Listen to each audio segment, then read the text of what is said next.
something about promises. Have any of you ever made promises to anybody? What kind of promises have you made?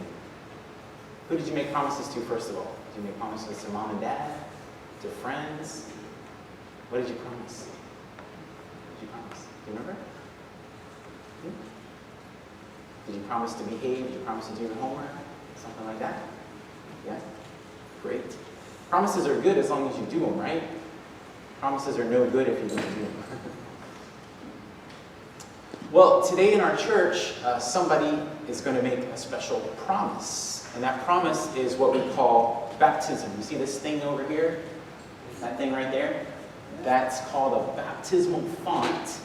And that's the place where this promise is going to be made, called baptism. Has anybody here ever been baptized? Have you been baptized? You have. When you were a baby? Anybody else? I was baptized when I was a baby. I don't remember. Some of y'all were baptized as babies. That's good. Well, this promise started a long time ago in the times of the Bible, in the time of a man named John the Baptist. He was sent by God to prepare people for the coming of the Lord. And what he did with people was he helped them to make a promise called baptism. They would go down to the water, and he would put some water on their heads, and he would teach them to obey God and to follow God. He'd even push them under the water because he had a river next to his house. But we don't have a river here, so we just sprinkle a little bit of water when we do it. Okay? But that's what baptism is. Baptism is a promise.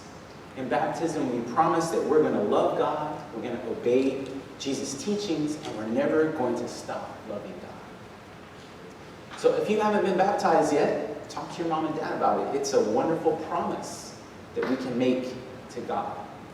I invite you to pray with me. Dear God, we thank you for the promise of baptism. Help us to keep the promises that we make to our mom and dad, to our friends, and even to you, God. We thank you for all of our blessings and all the ways you bless us and our families. We pray all these things in Jesus' name. Amen. Amen.